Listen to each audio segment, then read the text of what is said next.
तारों तले जिंदगी। तारों तले जिंदगी इस सीरीज में हम आपके लिए लेकर आए हैं हिंदी साहित्य जगत की कुछ चर्चित कहानियों और उपन्यासों पर केंद्रित रेडियो नाट्य वाचन। आइए सुनते हैं मुंशी प्रेमचंद की कहानियों का रेडियो नाट्य वाचन। आज की कहानी है बड़े घर की बेटी।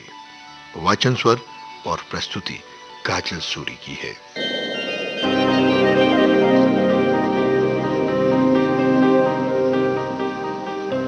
बेनी माधव सिंह गौरीपुर गांव के जमींदार और नंबरदार थे। उनके दो बेटे थे। बड़े का नाम श्रीकंठ सिंह था। उसने बहुत मेहनत के बाद बीए की डिग्री हासिल की थी और अब एक दफ्तर में नौकर था।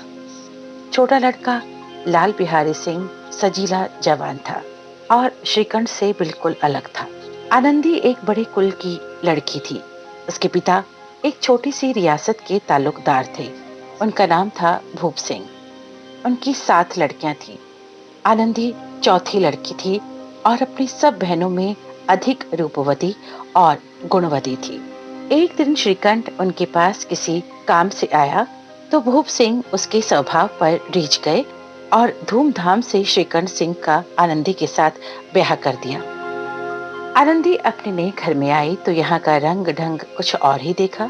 जिस टीम टाम की उसे बचपन से ही आदत पड़ी हुई थी, यह नाम मात्र को भी न था। ये सीधा साधा देहाती गृहस्थ का मकान था, लेकिन आनंदी ने थोड़े ही दिनों में अपने को इस नई अवस्था के ऐसा अनुकूल बना लिया मानो उसने विलास के सामान कभी देखे ही ना हो। एक दिन आनंदी भोजन बनाकर लाल बिहारी सिंह की राह देख रही थी। हांडी में देखा तो घी बहुत कम था। बड़े घर की बेटी किफायत क्या जाने, उसने सारा घी दूसरी सब्जी में डाल दिया। लाल बिहारी खाने बैठा तो दाल में घी न था। बोला, दाल ने घी क्यों नहीं छोड़ा? आनंदी ने कहा, सब दूसरी सब्जी में पड़ गया जितना था, लेकिन दाल में भी डाला ही है। लाल बिहारी बोला, अभी परसों ही तो घी आया है, इतना जल्दी कैसे उठ गया? आनंदी ने उत्तर दिया, आज तो कुल पाव भर रहा होगा, वो सब मैंने दूसरी सब्जी में डाल दिया। लाल बिहारी ने गुस्से से बोला, मैके में तो जैसे घी की नदी बहती हो, और उसने थाली उठाकर पलट दी। आनंदी को भी गुस्सा आ गया। बोली, वो होते ना तो आज इतना मजा चखाते। आनंदी की इस बात पर लाल बहादुर सिंह को बहुत गुस्सा आया और उसने खड़ाऊ उठाकर आनंदी की तरफ फेंकी और बोला, जिसके गुमान पर फूली हुई हो ना, उसे भी देखूंगा और तुम्हें भी। आनंदी ने हाथ से खड़ाऊ रोकी और सर बचा लिया, पर उंगली में बड़ी चोट आई। गुस्से के मारे कांपती हुई वो अपने कमरे में चली गई और अपने पति का इंतजार करने लगी। श्रीकंठ सिंह शनिवार को घर आया करते थे। बृहस्पतिवार को ये घटना हुई थी। 2 दिन तक आनंदी कोप भवन में रही, न कुछ खाया न पिया और उसकी बाट देखती रही। शनिवार को श्रीकंठ आया। खाना खाने के बाद एकांत हुआ तो लाल बिहारी ने कहा, भैया आप जरा भाभी को समझा दीजिएगा, मुंह संभाल कर बातचीत किया करें, नहीं तो एक दिन अनर्थ हो जाएगा। बेनी माधव सिंह ने भी बेटे की तरफदारी की। श्रीकंठ ने चिंतित स्वर में पूछा, आखिर बात क्या है? लाल बिहारी ने कहा, कुछ नहीं, बस यूं ही आप उलझ पड़ी। मेके के सामने हम लोगों को कुछ समझती ही नहीं। श्रीकंठ भोजन करके आनंदी के पास गए। वो भरी बैठी थी। उन्होंने आनंदी से बोला, आजकल तुमने घर में ये क्या उपद्रव मचा रखा है? झुंझलाहट के मारे आनंदी को आग से लग गई। बोली, जिसने तुमसे ये आग लगाई है ना, उसे पाऊं तो मुंह झुलस दूं। श्रीकंठ ने कहा, सब बात साफ साफ कहो तो मालूम हो, मुझे तो कुछ पता ही नहीं। आनंदी ने उसे सारी बात बता दी। श्रीकंठ को बहुत गुस्सा आया। दूसरे दिन सुबह श्रीकंठ अपने पिता के पास गया और बोलने लगे, अब इस घर में मेरा निभा नहीं होगा। बेनी माधव सिंह घबरा उठे और बोले, क्यों? श्रीकंठ ने बोला, इसलिए कि मुझे भी अपनी इज्जत का कुछ ख्याल है। जिनको बड़ों का आदर सम्मान करना चाहिए वे सर चढ़ते हैं।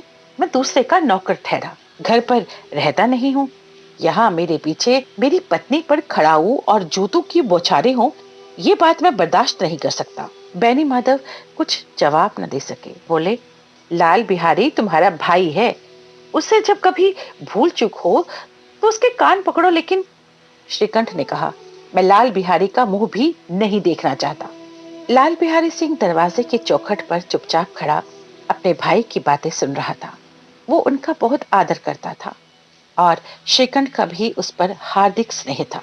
लेकिन भाई के मुंह से आज ऐसी बातें सुनकर उसका हृदय टूट गया और वो अपनी कोठरी में जाकर फूट फूट कर रोने लगा।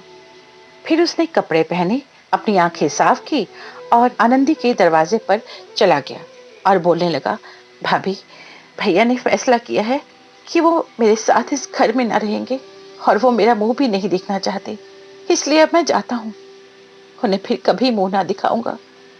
मुझसे जो अपराध हुआ है उसे माफ कर देना। ये कहते कहते लाल बिहारी का गला भर आया। आनंदी ने लाल बिहारी की शिकायत तो की थी, लेकिन अब मन में वो पछता रही थी। वो स्वभाव से बहुत दयालु थी, लेकिन उसे इस बात का बिल्कुल भी ख्याल नहीं था कि बात इतनी बढ़ जाएगी। और जब लाल बिहारी ने माफी मांगी तो उसका रहा सहा गुस्सा भी पानी हो गया और वो रोते हुए श्रीकंठ के पास गई और बोली, लाला बाहर बहुत रो रहे हैं। श्रीकंठ, तो मैं क्या करूं? आनंदी, भीतर बुला लो, मेरी जीभ को आग लगे, मैंने कहां से ये झगड़ा उठाया? श्रीकंठ, मैं ना बुलाऊंगा। आनंदी, पछताओगे। श्रीकंठ ना उठे। इतने में लाल बिहारी ने फिर कहा, भाभी, भैया से मेरा प्रणाम कह दो। वो मेरा मुंह नहीं देखना चाहते, इसलिए मैं भी अपना मुंह उन्हें कभी नहीं दिखाऊंगा। और वो चलने लगा। इतने में आनंदी कमरे से बाहर निकली और उसने लाल बिहारी का हाथ पकड़ लिया और बोली, कहाँ जाते हो? लाल बिहारी, जहां कोई मेरा मुंह ना देखे। मैं तुम लोगों के साथ रहने योग्य नहीं हूं। आनंदी, तुम्हें मेरी सौगंध, अब एक पग भी आगे ना बढ़ाना। लाल बिहारी, जब तक मुझे ये ना मालूम हो जाए कि भैया का मन मेरी तरफ से साफ हो गया है, तब तक मैं इस घर में नहीं रहूंगा। अब श्रीकंठ का हृदय भी पिघला। उन्होंने बाहर आकर लाल बिहारी को गले लगा दिया। दोनों भाई फूट फूट कर रोए। लाल बिहारी ने कहा, भैया, अब कभी मत कहना कि तुम्हारा मुंह ना देखूंगा। इसके सिवा जो भी सजा देंगे मैं स्वीकार कर लूंगा। श्रीकंठ ने भीगे स्वर में कहा, लल्लू, इन बातों को भूल जाओ, अब ऐसा अवसर कभी ना आएगा। बेनी माधव सिंह बाहर से आ रहे थे। दोनों भाइयों को गले मिलते देखकर बहुत खुश हो गए और बोल उठे, बड़े घर की बेटियां ऐसी ही होती हैं, बिगड़ता हुआ काम बना लेती हैं।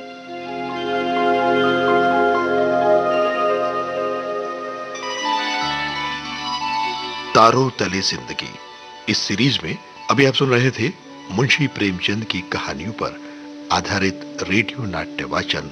आज की कहानी थी बड़े घर की बेटी। वाचन स्वर और प्रस्तुति काजल सूरी की थी।